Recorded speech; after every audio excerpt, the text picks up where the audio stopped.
Hello civilians. तो आप सभी का स्वागत है एक बार फिर से आज के इस नए वीडियो में। और ये हमारा सीरीज चल रहा है। यहाँ पे हम पढ़ रहे थे सोम स्ट्रेंथ ऑफ मटेरियल्स। इससे पहले दो वीडियो ऑलरेडी इसका अपलोड हो चुका है। ठीक है, तो इस थर्ड वीडियो में हम पढ़ेंगे shear force and bending moment के बारे में। ठीक है, तो चलिए स्टार्ट करते हैं। लेकिन स्टार्ट करने से पहले अगर आप लोग चैनल पर नए हैं तो सब्सक्राइब जरूर करें चैनल को और वीडियो को लाइक करें। चलिए देखते हैं तो क्या है। बीम क्या होता है? तो beam is a structural member subjected to transverse loading. तो बीम वह स्ट्रक्चरल मेंबर होता है जिसपे ट्रांसवर्स लोडिंग लगता है, मतलब इसके एक्सिस के परपेंडिकुलर डायरेक्शन में आपको लोड लगेगा, इसे कहते हैं हम बीम। ठीक है, तो वह लोड जिसपे ट्रांसवर्स लोडिंग लगे उसे कह देंगे हम बीम। ठीक है, the load can be a point load. Load जो है पॉइंट लोड हो सकता है इस तरह से। ठीक है, यूनिफॉर्मली डिस्ट्रीब्यूटेड लोड हो सकता है, यूडीएल हो सकता है इस तरह से। ठीक है, और moment couple acting in plane passing through the axis of bar. और यह मोमेंट या कपल हो सकता है जो उसके उस प्लेन में एक्ट करेगा। ठीक है, beam resist bending moment and shear force. तो बीम क्या रेसिस्ट करता है? एक बेंडिंग मोमेंट और शियर फोर्स को रेसिस्ट करेगा। बेंडिंग मोमेंट और शियर फोर्स क्या होता है ऑलरेडी देख चुके हैं पिछले लेक्चर्स में। ठीक है, beam could be of any section. इसका शेप क्या होगा, सेक्शन क्या हो सकता है, किसी भी सेक्शन का हो सकता है, आई सेक्शन हो सकता है। ठीक है,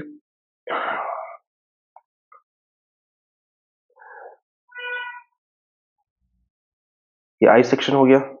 ठीक है, यह चैनल सेक्शन हो सकता है, या एंगल हो सकता है, या रेक्टेंगुलर सेक्शन हो सकता है। ठीक है, या स्क्वायर हो सकता है। And can be made up of concrete. तो किसी भी सेक्शन से शेप का हो सकता है या किसी भी मटेरियल का हो सकता है, चाहे वो कंक्रीट हो, स्टील हो और एनी अदर कंपोजिट मटेरियल्स। ठीक है, in this chapter we will see the variations of shear force and bending moment acting acting on a beam due to several loads. अलग अलग लोड के कारण क्या उस पर शियर फोर्स आएगा, बेंडिंग मोमेंट आएगा बीम पे, उसको स्टडी करेंगे। The designing of the beam is done based on the maximum shear force and bending moment acting on. तो किसी बीम को जब हम डिजाइन करते हैं तो किसके आधार पर करते हैं कि मैक्सिमम शियर फोर्स या मैक्सिमम बेंडिंग मोमेंट क्या उस पर एक्ट हो रहा है। ठीक है, ये था इंट्रोडक्शन। अब देखते हैं टाइप ऑफ सपोर्ट्स। तो कौन कौन सा सपोर्ट होता है?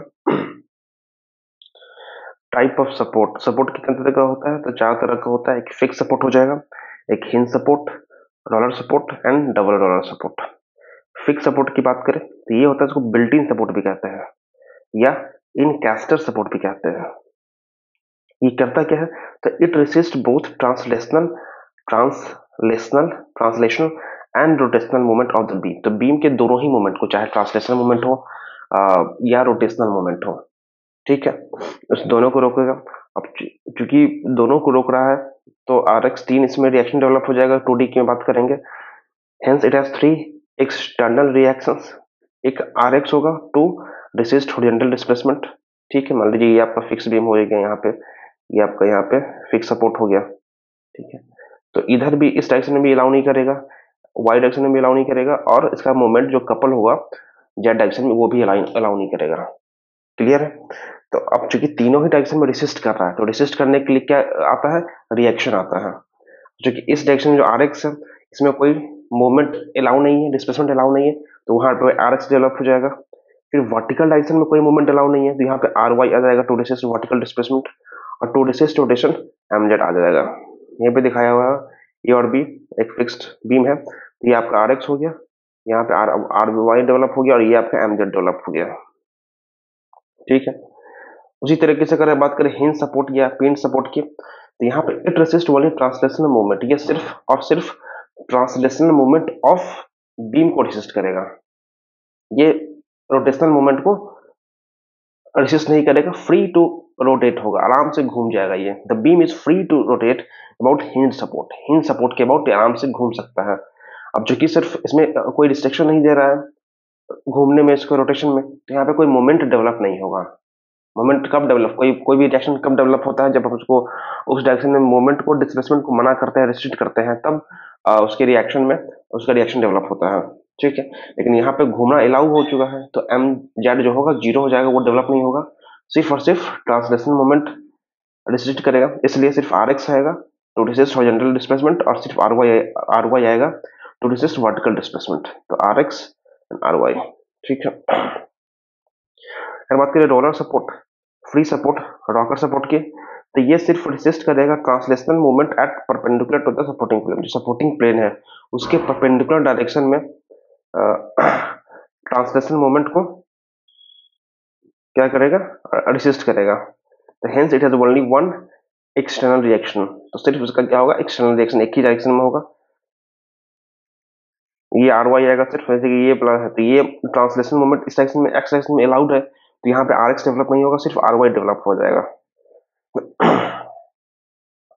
अगर बात करें double roller support, guided roller support क्या होता है, तो it resist translation movement perpendicular to the supporting plane के परपेंडिकुलर डायरेक्शन में एंड रोटेशनल मूवमेंट। तो यहाँ पे रोटेशनल मूवमेंट को भी रिस्ट्रिक्ट करता है और जो सपोर्टिंग प्लेन है उसके परपेंडिकुलर, जैसे कि ये वाला डायग्राम देख सकते हैं यहाँ पे व्हील लगा है इसमें, तो इस डायरेक्शन में अलाउ है एक्स डायरेक्शन में, तो यहाँ पे आर एक्स क्या हो जाएगा, जीरो हो जाएगा। एक तो इस डायरेक्शन में आर वाई आ गया और एक रोटेशन भी रिस्ट्रिक्टेड है तो एम जेड आ जाएगा। ठीक है, अगर बात करें इंटरनल हिंज का क्या कंसेप्ट है, अगर फ्री बॉडी डायग्राम बनाए इंटरनल हिंज का, तो यहाँ पे हमने क्या क्या कट किया इसको देख चुके हैं, फ्री बॉडी डायग्राम बनाना पहले पिछले वीडियोस में। तो यहाँ पे क्या होगा, आर वी एच बी पे एक वर्टिकल डायरेक्शन में फोर्स लगा, एक हॉरिजॉन्टल डायरेक्शन में फोर्स लगा और इक्वल एंड अपोजिट डायरेक्शन लगेगा दूसरे सेक्शन पे R B H R B A. तो reaction force is the result of resistance against complete displacement. जो रिएक्शन फोर्स आएगा is the result of resistance against complete displacement. जाहिर सी बात है, जो डिस्प्लेसमेंट के अगेंस्ट अगर कोई रेसिस्टेंस डेवलप होता है तभी रिएक्शन फोर्स डेवलप होता है। Whereas internal force is the result of the partial resistance against the displacement। लेकिन जो अंदर में इंटरनल फोर्स डेवलप होता है वो पार्शियल रेसिस्टेंस के अगेंस्ट भी डेवलप हो जाता है। जो हमें रिएक्शन फोर्स डेवलप होगा ये कंप्लीट डिस्प्लेसमेंट के को रेसिस्ट करने के लिए डेवलप हो जाएगा, लेकिन अंदर में क्या होगा, अगर इंटरनल फोर्स की बात करें तो यहाँ पे हल्का सा डिस्प्लेसमेंट होगा और उस पार्शियल डिस्प्लेसमेंट के अगेंस्ट जो रेसिस्टेंस डेवलप होगा उसे कह देंगे internal force. Similarly reaction movement will develop when rotation is resisted completely. जब कंप्लीटली उसको रेसिस्ट करेंगे तब रिएक्शन मूवमेंट डेवलप होगा। वही अगर इंटरनल मूवमेंट की बात करें तो will develop if rotation is resisted partially. अगर पार्शियली भी रेसिस्ट हो रहा है अंदर में बॉडी के अंदर तो उसे कह देंगे हम internal movement. Since at internal hinge there is resistance against horizontal and vertical displacement partially. Internal hinge में क्या होता है, एक रेसिस्टेंस डेवलप होता है लेकिन पार्शियली डेवलप होता है against the displacement. Therefore both horizontal and vertical internal forces is there। इसलिए दोनों ही होता है यहाँ पे, horizontal और vertical internal force भी आता है। Where since rotation is free, rotation free होता है, therefore internal moment, इसलिए internal moment जीरो होता है। तो यहाँ पे आर भी आएगा, vertical internal force R H आएगा, horizontal internal force internal moment zero हो जाएगा।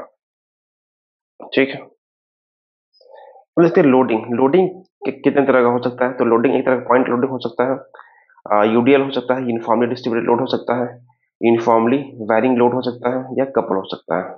ठीक, अगर बात करें पॉइंट कंसंट्रेटेड पॉइंट लोड और कंसंट्रेटेड लोड की, the load which is considered to act point is known as point load. अगर जो पॉइंट पे एक्ट करेगा सिंपल पॉइंट लोड कह देंगे और कंसंट्रेटेड लोड कह देंगे। अगर बात करें यूडीएल की, the load which is considered to act uniformly all over the span of the beam, पूरे बीम में स्पैन में एक्ट करेगा उसे कह देंगे हम यूनिफॉर्मली डिस्ट्रीब्यूटेड लोड। क्या कह देंगे, uniformly distributed load.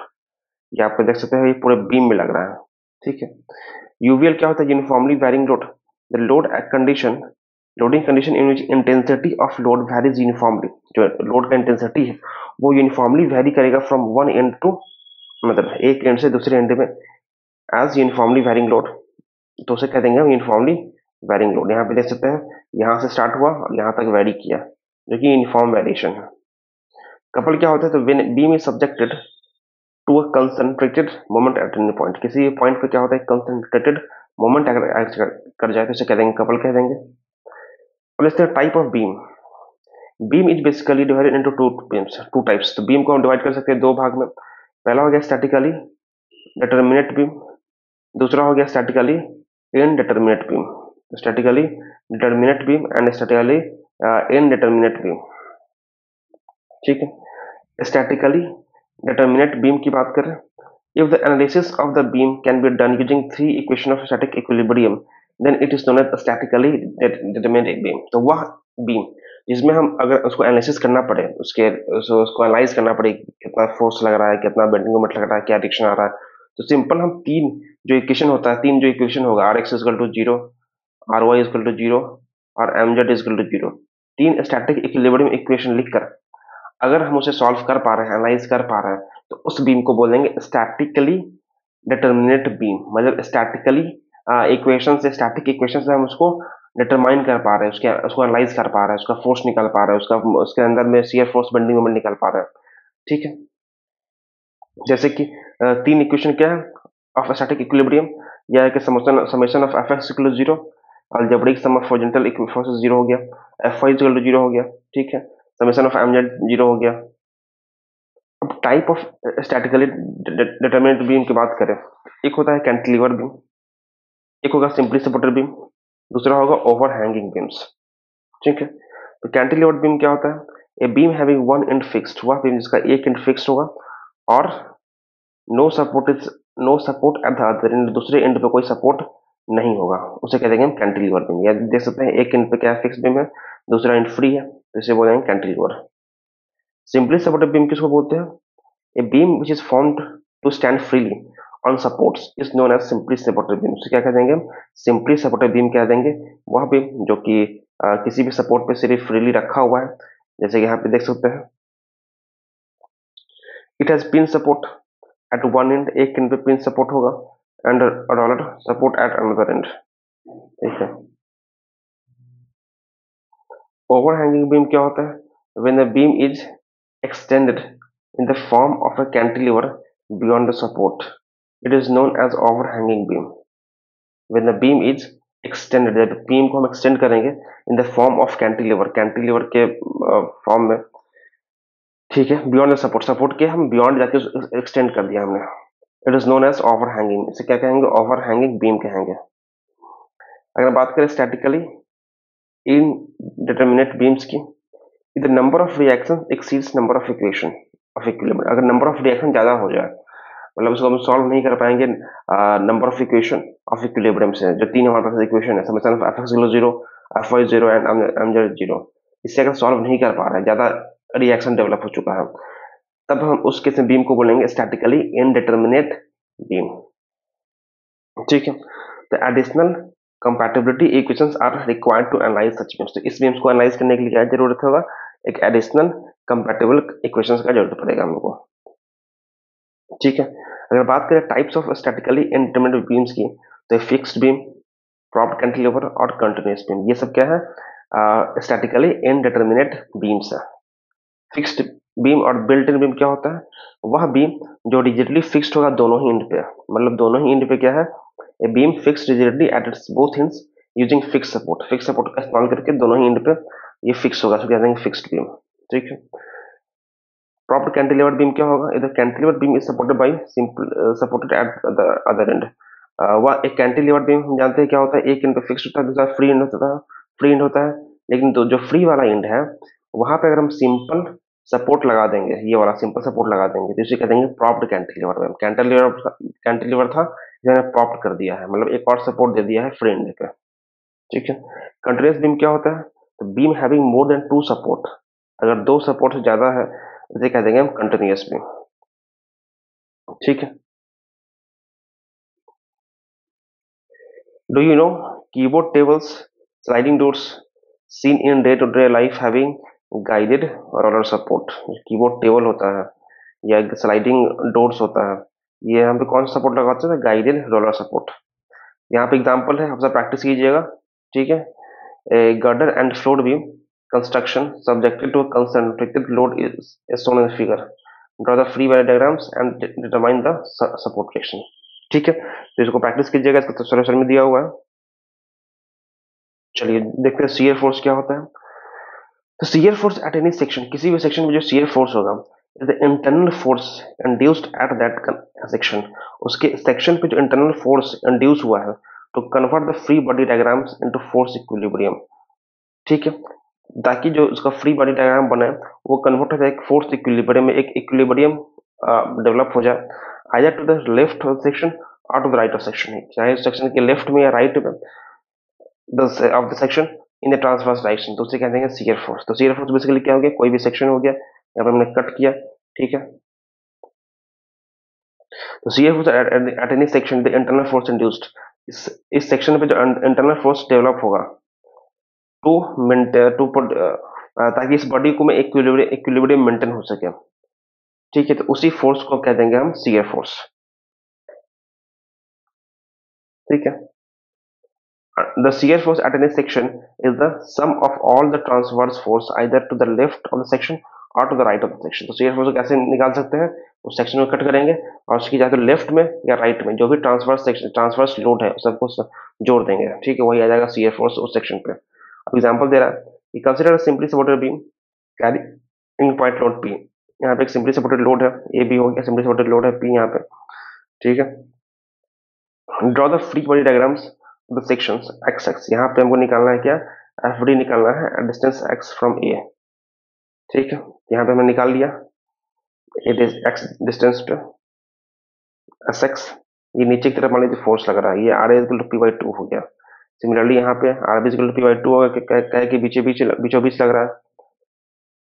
From the equilibrium of left hand F B T, इस लेफ्ट हैंड का जो इक्विलिब्रियम अगर हम लिखेंगे तो यहाँ क्या क्या करेंगे, summation of F Y equal to zero, तो P by two minus S X, P by two minus S X equal to zero हो गया। तो एस एक्स क्या आ गया, पी बाई टू, यही आपका शियर फोर्स आ गया, ठीक है। अगर बात करें sign convention for shear force और पॉजिटिव शियर फोर्स क्या होता है, ये आपका होगा पॉजिटिव शियर फोर्स, ठीक है। लेफ्ट सेक्शन पे ऊपर की तरफ पॉजिटिव होगा और राइट सेक्शन में नीचे की तरफ पॉजिटिव हो जाएगा। If the resultant of all the transverse forces to the right of the section, section के राइट में इज डाउनवर्ड, अगर डाउनवर्ड है, और on the left of section is upward, left section में अपवर्ड है, it is considered as a positive shear force, जिसको कहते हैं पॉजिटिव शियर फोर्स। नेगेटिव क्या हो जाएगा, उसी का उल्टा से हो जाएगा, ये आपका नेगेटिव हो जाएगा। सेक्शन के अगर लेफ्ट में नीचे की तरफ है तो उसको नेगेटिव बोलेंगे, सेक्शन के राइट में अगर ऊपर की तरफ है तो उसको पॉजिटिव बोलेंगे। If the resultant of all transverse forces on the section of the is upward और लेफ्ट, अगर जो रिजल्टेंट होगा जितने भी transverse forces on the right of section, section के राइट में ये ऊपर की तरफ है या लेफ्ट में बात करें तो डाउनवर्ड होगा, नीचे की तरफ होगा, तो उसे कह देंगे नेगेटिव शियर फोर्स, ठीक है। बेंडिंग मोमेंट क्या होता है, तो वही सिंपल है। बेंडिंग मोमेंट पे क्या करेंगे हम, bending moment at any section is the internal moment induced at that section to convert the free body diagrams into the moment equilibrium either to the left of the section और to the right of section. तो bending moment क्या होता है, किसी भी section पे अगर वो निकालना होगा बेंडिंग मोमेंट, तो वो क्या होगा, जो इंटरनल मोमेंट बॉडी के अंदर डेवलप होगा to produce body equilibrium, to produce moment equilibrium, पूरा जो स्ट्रक्चर है वो मोमेंट इक्विलिब्रियम रहे, तो वहां पे जो इंटरनल फोर्स डेवलप होगा, इंटरनल मोमेंट डेवलप होगा, उसे कह देंगे बेंडिंग मोमेंट। या यूं कह लीजिए कि the bending moment at any section is the summation of all the moments either to the left of section और to the right of section, section के लेफ्ट या राइट में जो डेवलप होगा, ठीक है। Consider simply supported beam carrying a point load P. Draw the free body diagrams of the section XX at a distance x from A। सिम वही है, यहाँ पे हमने ड्रॉ किया तो R as P by two आ जाएगा। एक्स पे हमने क्या किया, एक तो शियर फोर्स हमने देखा एस एक्स निकाला था और एक एम एक्स मान लीजिए डेवलप हुआ, तो क्या करेंगे यहाँ पे इक्विलिब्रियम के लिए F X equal to zero, तो ये सेटिस्फाइड है क्योंकि यहाँ पे कोई हॉरिजॉन्टल फोर्स नहीं है। F Y equal to zero, तो वहां से हमने निकाला internal shear force will occur which discussed earlier, यहाँ से S X equal to P by two आ गया था, और M X equal to zero, तो यहाँ से मोमेंट हम निकालेंगे, ठीक है। इस पॉइंट के आउट एम एक्स हम जीरो करेंगे, एम एक्स जीरो करेंगे तो ये लोड लग रहा है P by two into x, ठीक है। ये इक्वल टू एम एक्स के बराबर आ जाएगा, ठीक है। R X equal to M X equal to zero होगा, तो एम एक्स इक्वल टू क्या होगा, R A into X P X by two आ जाएगा, और इसी को बोलेंगे bending moment at section X X. अगर साइन कन्वेंशन की बात करें तो जो पॉजिटिव होगा उसको सैगिंग बेंडिंग मोमेंट बोलेंगे, ठीक है। मतलब सेक्शन के लेफ्ट में जो आपका क्लॉकवाइज आएगा तो ये पॉजिटिव होगा, सेक्शन के राइट में जो एंटी क्लॉकवाइज आएगा वो पॉजिटिव हो जाएगा, ठीक है। The bending moment which tends to bend beam such that it has concavity upward, अगर ऊपर की तरफ कनकेविटी अपवर्ड होगा तो क्या कह देंगे पॉजिटिव या sagging bending moment. Negative bending या हॉगिंग मोमेंट किसको बोलेंगे? अगर नीचे की तरफ कनकेविटी होगा तो उसे क्या देंगे हम? अपवर्ड। कन्वेक्सिविटी अपवर्ड, अगर वो कन्वेक्स शेप का ऊपर बनेगा तो उसे कह देंगे हॉगिंग मोमेंट या नेगेटिव मोमेंट कह देंगे। ठीक है। अगर हम बात करें relation between shear force, bending moment and loading की, तो consider a simply supported beam carrying UDL of W kilo Newton per metre over this entire beam. तो पूरे स्पैन में क्या है, पूरे स्पैन में क्या है, यहाँ पे बीम है और यहाँ पे यूडीएल लग रहा है, ठीक है, W kilo Newton per metre का। Take an infinitesimal portion of dx from the beam and draw its FBD. तो हम क्या करेंगे, dx निकालेंगे और उसका एफबीटी ड्रॉ करेंगे। ये आपका dx निकाल लिया हमने, ठीक है। इस पर W kilo Newton per metre का लोडिंग लग रहा है। ये लेफ्ट साइड में एस शियर फोर्स और राइट साइड में S plus D S shear force लग रहा है। लेफ्ट साइड में एम मोमेंट है, बेंडिंग मोमेंट, और राइट साइड में M plus D M. Equilibrium में क्या होगा, summation of F V equal to zero, summation of F V equal to zero, ठीक है। तो मतलब वर्टिकल फोर्स इक्विलिब्रियम में रहेगा तो एफ वी जीरो हो गया। तो एफ वी क्या क्या, यहाँ पे एक एक्स है तो एस माइनस नीचे की तरफ है, फिर एस माइनस डी एस यहाँ आ जाएगा और फिर माइनस डब्ल्यू डी एक्स। जब ये करेंगे तो ये इक्वेशन आ गया minus D S upon D X equal to W. It means that the negative slope of S V D at any section, किसी भी सेक्शन पे जो स्लोप जो शियर फोर्स आएगा उसका अगर हम स्लोप निकालेंगे, मतलब डिफरेंशिएट कर देंगे with respect to X, will be equal to the intensity of distributed load. ये किसके बराबर होगा, जो डिस्ट्रीब्यूटेड लोड का इंटेंसिटी है उसके बराबर होगा at the section in your downward direction. Summation of M one इसके लिए जीरो आ जाएगा। तो अगर हम मोमेंट का निकाले तो एम उस तरह से करेंगे, यहाँ पे एम, फिर minus M minus D S plus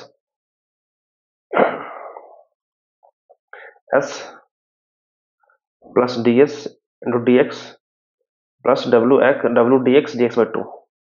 ठीक है, इसको सॉल्व करेंगे तो माइनस डी एम ये कैंसिल हो जाएगा, ठीक है।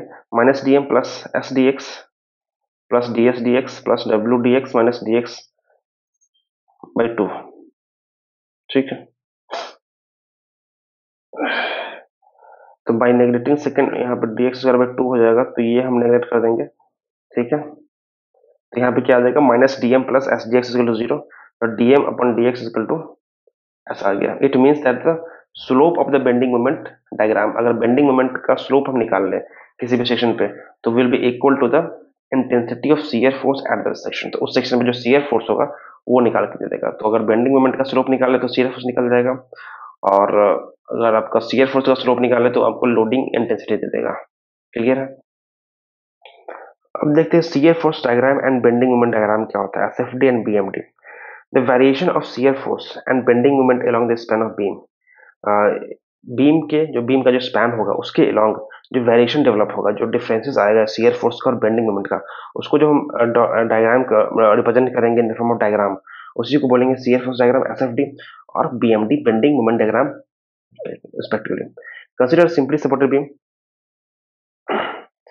Beam carrying a point load P at a distance A from the end है। तो यहाँ पे दिया हुआ एक बीम दिया हुआ है, ये डिस्टेंस पे P लग रहा है, ठीक है। तो यहाँ पे RA निकल जाएगा, RB निकल जाएगा, HA।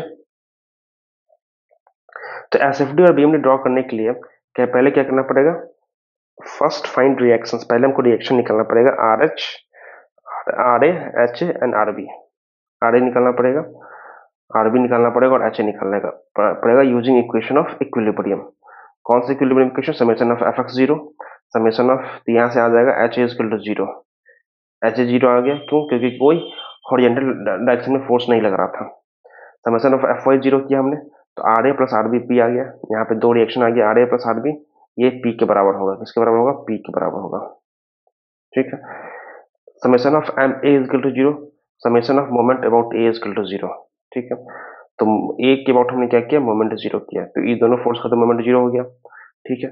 तो आर बी इंटू ये आपका पी ए पॉजिटिव इसको लेते हैं, minus R A plus B equal to zero. तो यहाँ से आर बी क्या आ जाएगा, P A upon A plus B. Put the value of R B in equation one, इसे पुट कर देंगे तो यहाँ से आर ए आ जाएगा, ठीक है। ये आपका आ गया आर ए और आर बी। अब S F D B M D निकालने के लिए क्या करना पड़ेगा? For span A C, A C span के लिए यहाँ पे लोड लग रहा है, section X X distance X from A से हम एक सेक्शन लेंगे एक्स डिस्टेंस पे। यहाँ पे लिखेगा write equation of shear force at section X X. तो S X that is X from A क्या होगा? आर ए हो, सिर्फ आर ए फोर्स लग रहा है सेक्शन में। क्या लग रहा है पूरे सेक्शन? आर ए फोर्स ही तो लग रहा है, बाकी तो कुछ लग नहीं रहा। तो एस एक्स क्या आएगा? सिर्फ आर ए के बराबर होगा, मतलब P B upon A plus B आ जाएगा। और P B upon A plus B क्या है? ये एक्स से इंडिपेंडेंट है। तो हेयर शियर फोर्स क्या होगा? कांस्टेंट हो जाएगा फ्रॉम ए टू सी। तो ए टू सी से हमको क्या देखने को मिलेगा? कांस्टेंट शियर फोर्स मिलेगा। ये देख सकते हैं यहाँ पे ए से सी में क्या होगा? एक कांस्टेंट शियर फोर्स हमको देखने मिलेगा। फिर हम write equation bending moment at section X X, bending moment निकालने के लिए क्या करना पड़ेगा? R A into X simple. तो क्या होगा? P B X upon A plus B. यहाँ पे लीनियर वेरिएशन आ जाएगा, ये देख सकते हैं यहाँ पे।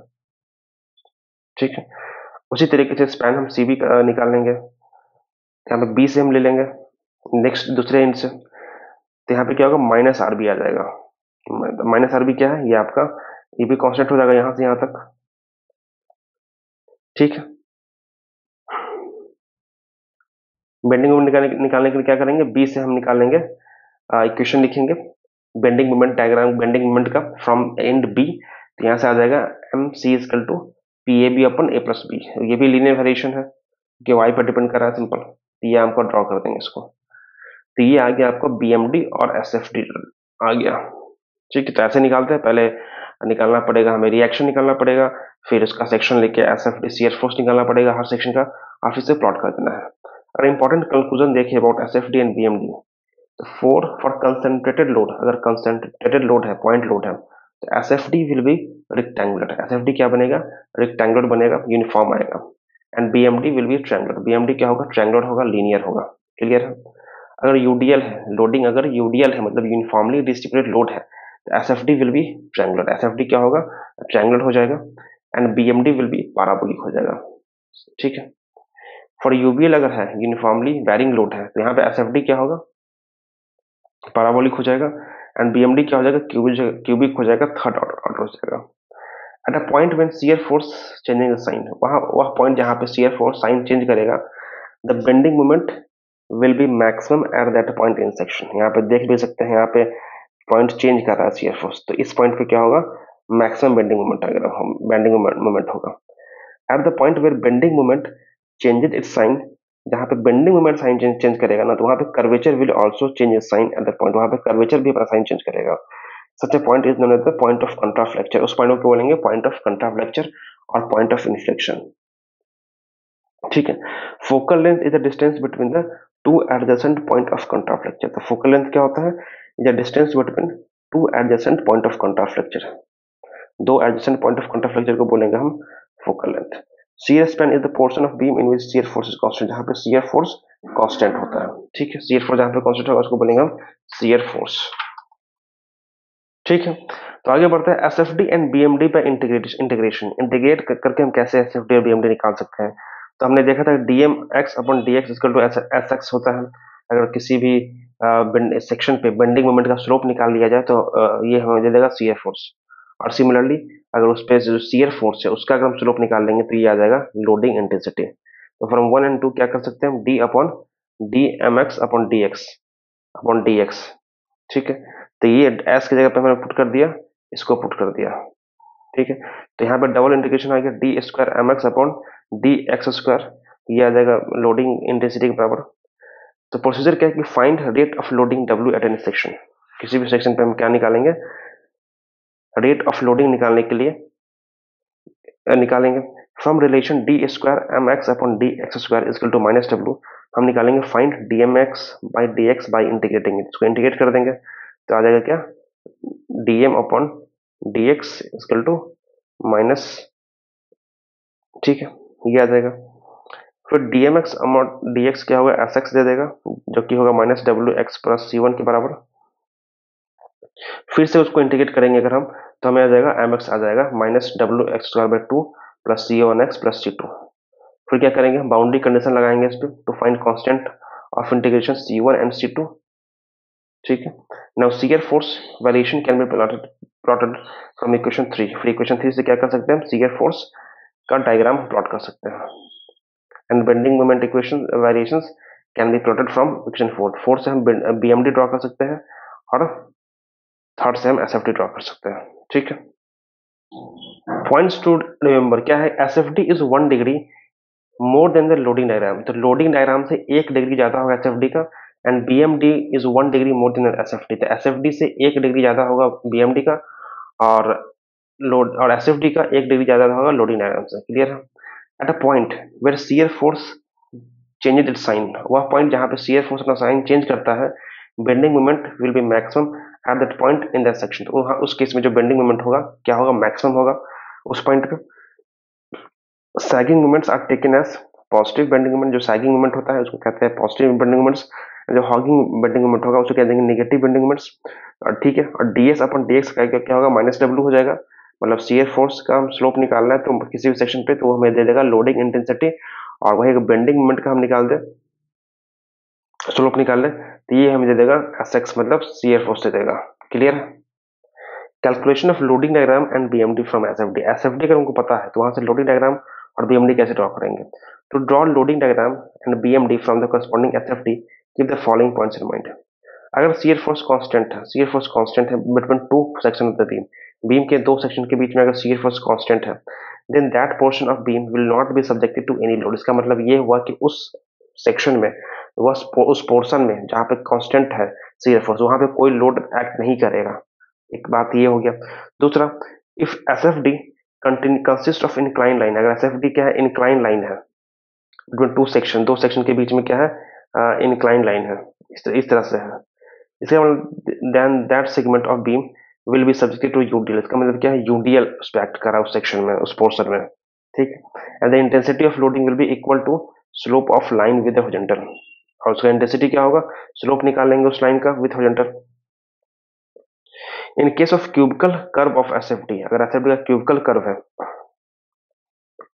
between two section, the beam will be subjected to parabolically distributed loading। अगर क्यूबिकल है तो लोड क्या हो जाएगा, parabolically distributed loading डायग्राम हो जाएगा। अगर पैराबोलिक कर्व एसएफडी का, इसका मतलब जो बीम पे लोड एक्ट हो रहा है वो ट्रायंगुलर हो जाएगा, मतलब लीनियर एक्ट हो रहा है।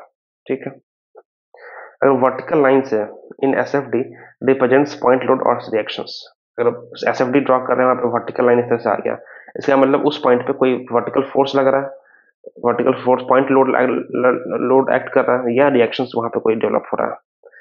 फिर क्या करेंगे, अंत में हम check summation of moment at the end support, end support पे मोमेंट चेक कर लेंगे।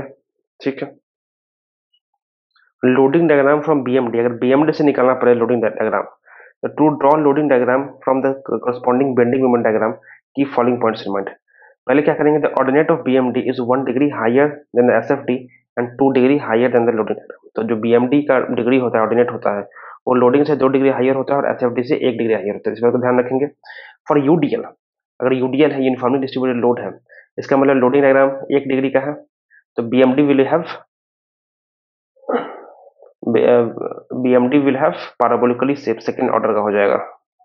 ठीक है, फॉर यूडीएल यहाँ पे एसएफडी होगा, sorry, will have parabolically shape, और यूडीएल लोड है तो BMD will have cubical shape, third order का हो जाएगा क्योंकि दो ज्यादा होता है।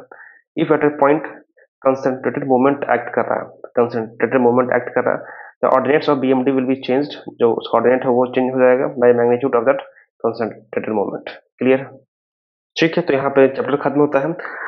चैप्टर समरी देख लेते हैं। तो beam is a structural member subjected to transverse loading, तो वह स्ट्रक्चरल मेंबर जिसपे ट्रांसवर्स लोडिंग लगे उसे कहते हैं बीम। टाइप ऑफ सपोर्ट क्या है, fixed support, hinged roller support, guided roller support. Loading क्या होता है, पॉइंट लोड होगा, यूडीएल होगा, यूवीएल होगा। बीम का टाइप देखा था हमने, स्टैटिकली डिटर्मिनेट बीम्स और स्टैटिकली इनडिटर्मिनेट बीम्स। ठीक है, शियर फोर्स, बेंडिंग मोमेंट, ये सारे डिफिनेशन देख चुके थे। ठीक है, तो इसमें बहुत सारे क्वेश्चंस दिए हुए हैं, इसमें प्रैक्टिस कर सकते हैं आप सब। तो आई होप कि वीडियो अच्छा लगा होगा। नेक्स्ट वीडियो में देखेंगे आगे के चैप्टर्स। मिलते हैं नेक्स्ट वीडियो में। Thanks for watching, thank you very much.